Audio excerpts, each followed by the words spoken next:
Okay, hi everybody. My name is Amy Semas-Day, and I'm making this YouTube video really because I'm seeing quite a few clients, and being able to have access to other resources in the moment is key. Some folks will text me when they're kind of in a crisis.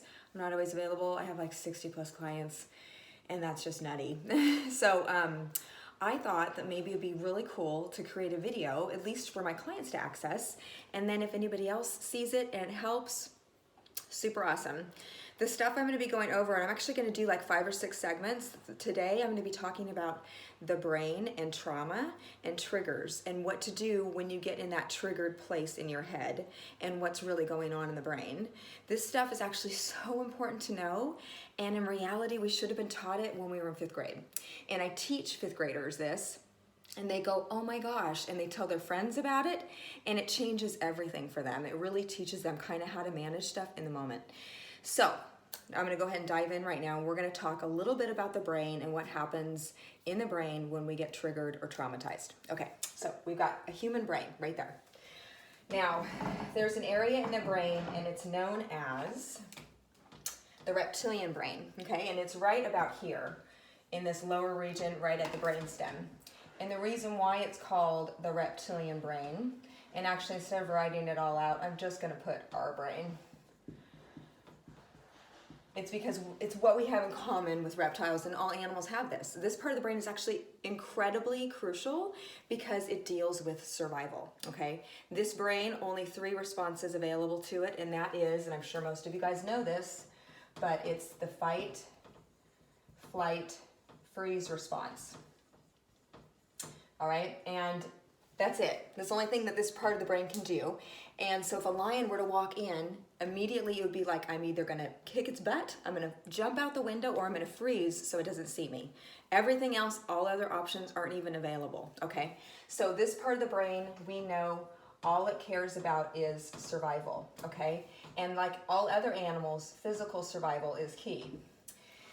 So when this part of the brain gets activated, what happens to the rest of the brain? Well, importantly, right, especially for physical survival, it shuts off, okay? So what that means when it shuts off is that all other functions of the brain, and I'm just gonna say higher brain, and I'm just gonna put an H brain, but all other parts of the brain become inaccessible. So in higher brain, you've got stuff like logic and problem solving. You've got clarity, assessing consequences, you've got perspective, big picture thinking.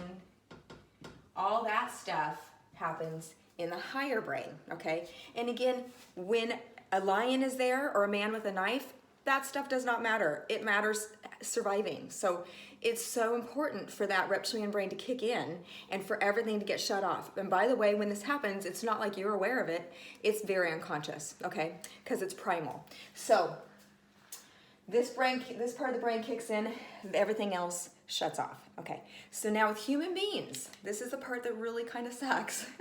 With human beings, there's a wrinkle to this that makes life a little bit more interesting. Okay, so this part of the brain not only gets triggered with physical survival, but also with emotional survival. Okay, so when this part of the brain activates, it also can interact with, or it also can be activated by our emotional part of the brain, which is the amygdala. Okay, emotional part of the bee, I'll put. Those two interact quite a bit, which is unfortunate.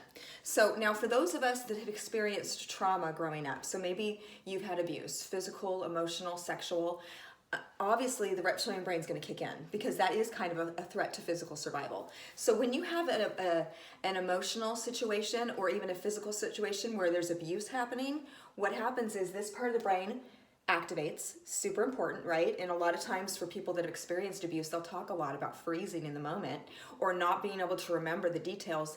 It's because they get into this part of the brain. They're not in their higher brain in order to encode memories. So their memories and everything becomes a little bit compromised in the sense that you're only using the tiniest portion of the brain in those moments because you need to survive. So when a trauma happens, what ends up occurring in the brain is you get like a solidified neural pathway. Okay, And it's adaptive, right? Because in this situation, let's say that your dad comes in and he's, doing this or this, and you survive the situation by avoiding, by going in the other room, by shutting down, and you get through that moment. That solidified neural pathway is like a memory of what you just did in order to survive, okay? So those become really imprinted. Trauma moments become imprinted in your reptilian brain. Well, what happens is if you experience enough trauma, this part of the brain becomes super solidified. And then it becomes so solidified, these neural pathways, that you can kind of start to live here, okay? So individuals that live here, this is what you'd experience. Folks that experience a ton of depression or are in depression a lot, anxiety, rage episodes, even if you get triggered quite a bit, it's because you're in this part of the brain, okay? You're not in your higher brain, you're in your lower brain, the fight, flight, freeze response.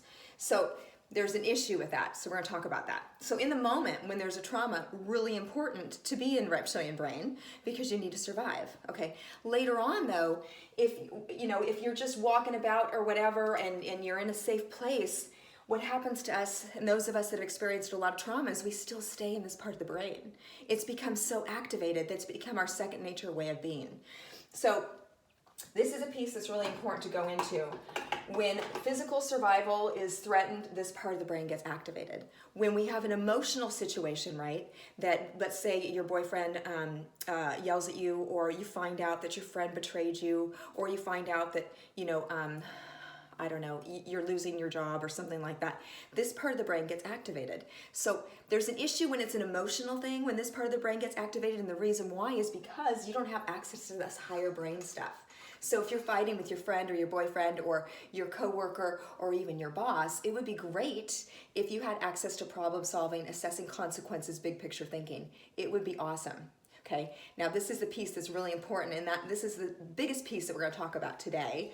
So since you're stuck in reptilian brain when emotional stuff happens, especially if you've had a lot of trauma, you're going to be more prone to be stuck in reptilian brain. What happens to your thought process? We know that you're going to have an impulse to do something, to fight, flight, freeze. Those are the people that maybe are really argumentative, or those are the people that shut down in the moment, and all of a sudden you're like, what's happening with Judy? She's totally quiet.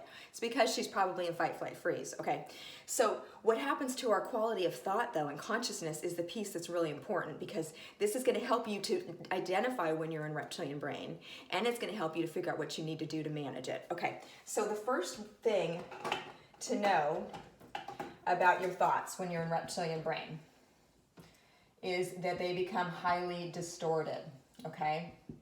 And in fact, because you're in this part of the brain that tells you you're in danger, they're going to be laced with fear, okay? All of your thoughts are going to be fear-rooted, okay? So super important to know that. It's all fear. Because of that, everything is going to be pretty negative.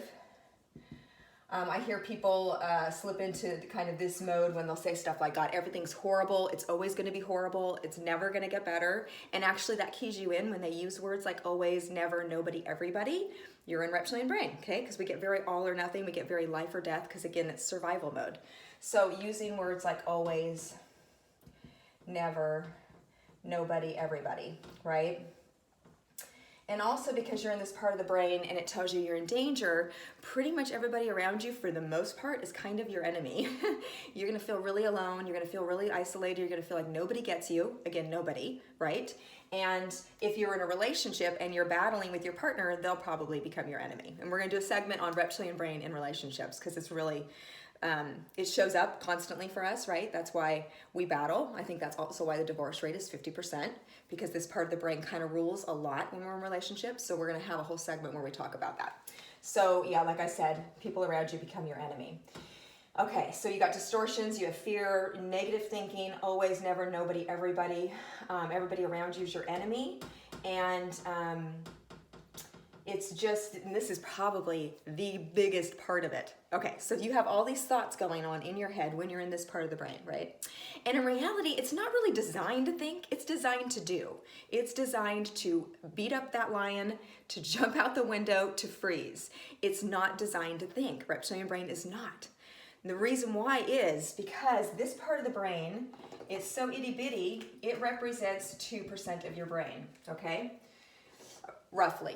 right? So up here in this part of the brain and higher brain, what do you think that percentage is? Well, that's going to be more like 98% of your brain. So which one are you going to trust in terms of thoughts? Probably higher brain. Reptilian brain? No. This is what I tell people. The reptilian brain is absolutely 100% going to lie to you. It's all lies when you're down there. Unless there's a man with a knife, okay? Or there's, something going on where it's physical and there's a reason why my reptilian brain's kicked in. It's not a lie, it's real. But you're not even gonna be thinking that because you're gonna be doing, right? You're gonna be acting. So when it's emotional, we automatically want to go into a fight, flight, freeze, but there's nothing to do because there's no lion to slay, right? So instead, we kind of swim in our thoughts. And that goes back to depression, anxiety, rage, triggers, okay? So if you're experiencing depression a lot and you're chronically depressed, you're in your reptilian brain. There's good news and bad news to that. So this is what we're going to talk about next. Same with anxiety, and if you have rage episodes and temper tantrums, reptilian brain. Okay, so the bad news is that when we have trauma, like I said, the neural pathways become highly solidified, very difficult to undo, okay? The good news is your brain is pliable, okay? So I learned about this in the 90s. This was like cutting edge research, neural pathways and your brain being pliable, etc., neuroplasticity. And I learned about this when I got my NLP certification, and that's in life coaching, neuro-linguistic programming, but they studied what happens in people's brains to help them change and what happens when they can't change, why they're stuck, okay? And they did some imaging on their brains. They hooked their brains up and they studied what part of the brains were lit up when they reported certain emotions, what part of the brains lit up after other things happened. So they had people come in, and the ones that were living in reptilian brain that reported a tremendous amount of depression, anxiety, or even rage, predictably, reptilian brain was lit up constantly, okay? So they brought them in and started to try to figure out how to get their higher brain to shift over, or how to not have reptilian brain be activated because they're in this fear place. Well, what they found was the way to start to deal with reptilian brain wasn't to like directly talk about reptilian brain. It was to actually help them get into their higher brain. And it makes sense because if the brain is a muscle, and it's kind of like if you're working out your calves all the time and your calves are humongous and you don't want them to be big anymore and your biceps are super puny, what would you do? Oh, you stop working out your calves and you start working out your biceps. It's the same idea with reptilian brain. At least this is the first piece. There's another piece that's really crucial that a lot of times gets missed, and I'll kind of end with that. But for now, a key thing is knowing that when you start to activate higher brain, lower brain lessens. So what they did in these studies is they had people come in and they started figuring out how they could help them to access their higher brain. So the first thing is to know is the easiest way they found, and in my experience working with people in the last 20 years, and especially really working and implementing this stuff for the last 10, the number one easiest way to get out of higher brain, this is so important and it's so basic, and you're gonna go, oh my God, of course, because you do it all the time without even knowing. The easiest way to get out of higher brain is humor, okay? You cannot be, so we're gonna try to build these neural pathways up here, and number one easiest way, humor. You can't be laughing in a reptilian brain. 150% impossible. And they saw this with electroids, right? So their brains are hooked up, this part of the brain lit up, they make them laugh, all of a sudden this part of the brain lights up, like that. Amazing. I've had numerous examples where this happened, and I'll share one. Actually, I'll share one in my personal life because I hate to do clinical just because I want to keep confidentiality, but I'll do it with my daughter. So there was a time where she came home and she was super upset, and she'd been studying for this math test and she was convinced that she failed. She didn't even know yet, but she's like, oh my gosh, I did horrible. I don't know what I'm gonna do. It's the end of the world. I'm gonna fail. I'm this and that. She goes right to all or nothing thinking. Nothing's gonna improve. Everything's gonna be horrible. She's 12 at the time. She's not gonna get into college. That's where her mind's going. So what do we do? It's so funny. I was there with my husband cooking dinner, and my husband and I immediately jump in, and what do? Oh my gosh, you should email the teacher, you should try to get extra credit, you should We start going right into problem solving. Well, guess what happened? She'd have none of it. You're going to see this too. I'm sure you can recall it in your life. If you try to have somebody that's in reptilian brain go to higher brain without them being really ready or without shifting for them, higher brain, it ain't going to happen. So what happened predictably, she started to get pissed at us. And because we became very quickly her enemy, you know, she's in reptilian brain and we're invalidating it. So it's like, oh my God, daggers our way. So my husband's continuing to interact with her and I'm like, oh God, she's in reptilian brain. I don't say it out loud, but in my head I'm thinking that. So I go over and I get my phone and I pull up a funny YouTube video, and it was a hilarious clip from a movie that will make anybody laugh. So I pull this up and I'm like, okay. So I go over to her and I'm like, honey, there was something I wanted to show you on YouTube earlier. And she's like, what is it? And I'm like, you know what? I meant to show it to you earlier. Here, look. And I just hit play. I go away. I continue cooking. She's watching it, kind of annoyed. And all of a sudden it comes to this really funny part and she starts cracking up. My husband gets quiet. She gets quiet. Total silence, right? So I make dinner, finish making it. We start eating. About halfway through dinner, she goes, Mom, wasn't there a funny movie we were going to watch? I think she kind of keyed into the humor. I didn't say anything. I didn't go, yeah, you were in your reptilian brain, da-da-da. I didn't even do that. I just wanted to help her shift, right? Because by making her laugh, she activated higher brain. And I was like, oh yeah, it was, you know, there was a certain like Will Ferrell movie or something we were going to watch. So we end up watching that about 10, 20 minutes into the movie after there had already been a significant amount of humor. She goes, you know what, Mom, maybe I will email my teacher. Actually, extra credit's a good idea. All of a sudden, she was able to access higher brain thinking, so she automatically started going to problem solving. And it wasn't the end of the world anymore. It was no big deal. So important to know that's kind of how reptilian brain works, unfortunately, right? It literally convinces us, our thoughts, that what we're thinking is right. So if you tell somebody they're wrong for thinking that, they're going to massacre you. It's just not going to work. So number one easiest way for you yourself to get out of reptilian brain is humor. You can try to help somebody else, especially if it's your kiddo. It might not always work. Really, our journey in life is we have to do it for ourselves. So don't get codependent and try to change it for your partner. If they're not willing, they might get more mad at you for it. But you could always say, hey, let's watch something funny. You could try to direct them. Anyway, we'll do a segment on that whole relationship codependency thing next time. But this is really for you, right? Or if you're a parent, it's a great tool for with your kids. So let's go into the number 2 easiest way to get into higher brain. And that is your hopes, dreams, aspirations. This is a really huge one, especially if you're older and you're in touch with it. And some kids are too. Actually, most kids are. So, and this is literally asking yourself, or if it's your kiddo, what if I could wave a magic wand, what would your perfect life look like? This was fascinating because this was the first thing they really did with people in studies that, again, totally in reptilian brain, as soon as they even asked the question, tell me about your hopes and dreams and aspirations, that part of the brain lit up. They didn't even have to answer. It was just hearing and then thinking and then bam, like a Christmas tree. Insane, okay? So thinking about your hopes, dreams, aspirations, getting in touch with what your purpose is on this planet is so vital, okay? It's a total lifeline and one of the quickest ways to get up into your higher brain.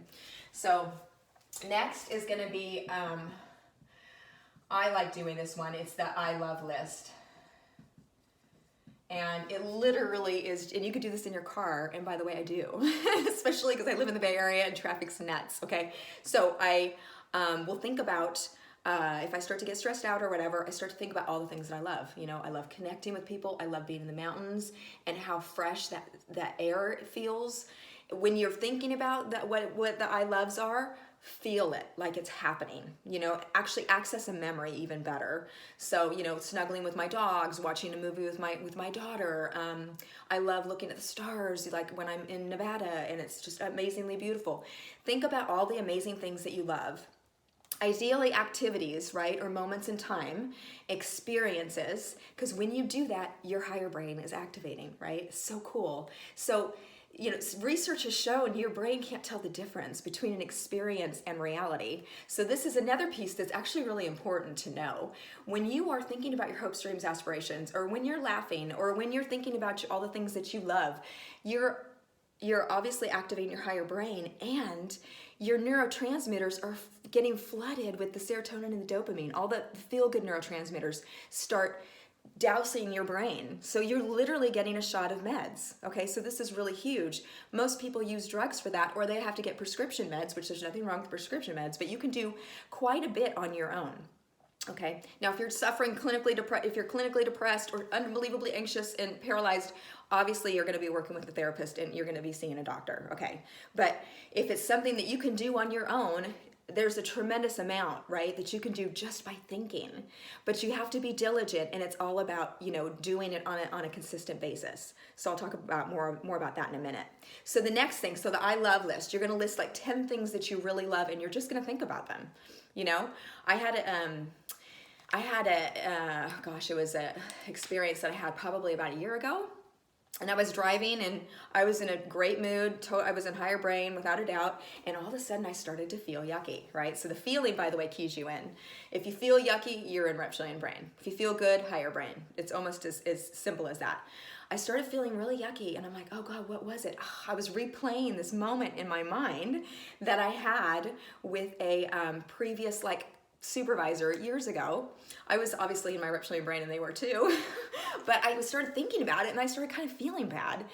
And I all of a sudden went, wait, what am I thinking? Oh no, why am I thinking that right now? That's crazy. There's no reason to. So I immediately replaced it with I love thoughts and I felt better immediately, like so quick. Okay, so I popped out of it. So the sooner you catch it, the better.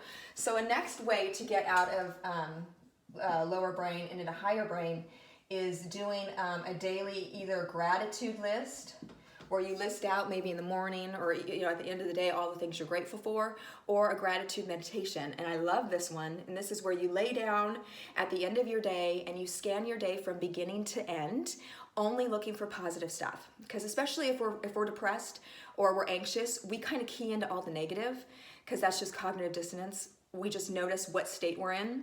So if you're feeling low, you remember all the times you felt low. That's why it feels like the always, right? So you got to force yourself and be disciplined. And sometimes people be like, well, what if there's nothing positive? I'm like, dude, there's always something positive. Maybe the clerk was nice to you, or somebody let you in on the freeway, or, you were walking down the street and somebody looked over and smiled. I mean, it's all over the place. When I started doing it years ago, trying to come out of my own depression, because I suffered from depression probably for a good 13 years, like most of my 20s, until I really started learning this stuff and started implementing and healing. But the gratitude meditation was so key for me. And at first it was kind of like, oh God, here we go, But after a while, my energy started to lift. And it's science. There's a biological reason. I'm changing the chemistry in my brain, and I'm building neural pathways in my mind. So this is the piece to know.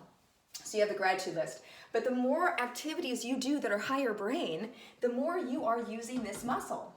So over time, it starts to dominate over that one, okay? So the only other thing that I'll put, well, there's a ton of other stuff that could work, but I'm just going to put coping skills. And whatever those are for you, maybe you love to journal or draw or skateboard or listen to music. Maybe you are super into writing, or you like coloring. Whatever makes you feel good. Meditation, huge, huge, huge for getting you out of your lower brain. Can't be meditating in lower brain, impossible. So the more stuff you can start to implement, the better. So this is the piece to know. If you're wanting to get out of depression, anxiety ASAP, start doing like one or two of these things daily.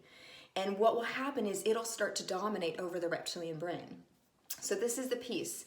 And this is what I do for people that come to see me, right? So it took me about 20 years to figure out what I do in session, and it's two things. The first one is building skill sets, and that is higher brain skill sets, knowing and learning how to get out of higher brain. Very important, figuring out what works for you. Like for me, I journal, I meditate, I do yoga, I love funny movies, I take my dogs for walks. I love laying on my bed watching Netflix. I've got all of my different coping skills that fill my cup. And if I do them daily, I'm good, okay? So without a doubt. And I'm telling you, I recovered from depression without doing anything other than this stuff and healing. That's going to be the other piece. But, and I've been depression free for easily 10 years, if not longer. Do I get like in reptilian brain? Hell yeah. Do I get triggered? 100%. And we'll have a whole thing where we go over kind of triggers in relationships. I 100% suffered from that. And I still kind of battle that a little bit, but it's nothing compared to where it was, and I don't ever stay there. I just don't. So the key is to develop this part of the brain more than your lower brain, okay? So it starts to take over, but you gotta do it. And this is the part that sometimes I'll have people come into my office and they'll come to see me, and you know, it's like, okay, and I'm all about is this psycho-ed, and once we get a plan going, it's like, okay, for your homework, I want you to, you know, do, you know, your gratitude list, your I love list, your hopes, dreams, aspirations, da-da-da. And, you know, there's some folks that'll come in the next week and, so how are you feeling? Oh, I'm feeling horrible. Okay, well, what did you do? I didn't do anything. And then I go, okay, well, if nothing changes, nothing changes. So you got to do it, right? I mean, if you, therapy works if you do, right? There's so many catchphrases, but it really is a matter of just deciding, you know what, screw it. I'm going to try this stuff to prove this person wrong. And I'm guaranteeing you're going to feel better if you start doing some of this stuff. Now, you got to do this stuff paired with the second piece that I was saying. So like I said earlier, there's two things that I do in session with folks. One is building like higher brain skill sets, right? And coping skills, self-soothing skills, etc. The second is healing what needs to heal. Okay, so this is the wrinkle and this is the rub, but there's good news and bad news to it. So these neural pathways down here that were solidified in your lower brain, they were solidified because of trauma. Okay, and because they were solidified with trauma, you're going to need to heal those in order to really loosen their grip completely. This was the piece that for me was the kicker. I was doing the higher brain stuff actually probably all of my 20s. I started reading like self-help books and, you know, consciousness studies when I was 19, really. So I kind of keyed into a lot of higher brain research at a young age, and I would try it and it would work for a little bit, but then I'd always slump back. And I had quite a bit of trauma, and a really, really significant one when I was 17 that I just didn't even open yet. I didn't even start to heal that part. Well, my solidified neural pathway that kept me in depression was really that trauma. So in order to really fully loosen it, I had to start to heal. Because yes, you can build those higher brain neural pathways, and they'll start to kind of become stronger and dominate, but you will not loosen the reptilian brain grip until you heal, okay? Because these neural pathways are tied to repressed emotions. So I'm just gonna put heal and then repressed emotions. And that's what we'll talk about next time. And that is a really important part because a lot of therapists, at least a lot of the therapists that I saw that were super amazing, by the way, they all were about higher brain development, which is so important. But for me, I was fundamentally missing that healing part. And it wasn't until I started really doing the deeper work that my reptilian brain started to kind of loosen its grip. So that's the good news. The good news is there's something that you can do about it. And also right away, if you start doing some of these things, you should get symptom relief pretty darn quick. So again, higher brain development is key. Probably the most important thing is number one, learning when you're in reptilian brain, okay? And then number two, figuring out what you need to do to manage it, okay? So, and the reason why I say figure out what you need to do to manage it, because you have two options when you're in reptilian brain. One is get into higher brain immediately, or two, it's process the emotions. And that's what we're going to talk about next time. So that's it for today. Thanks for coming. I'm super excited. And so next time we'll go into repressed emotions, and we'll kind of tie it back a little bit with reptilian brain. All right, see you later.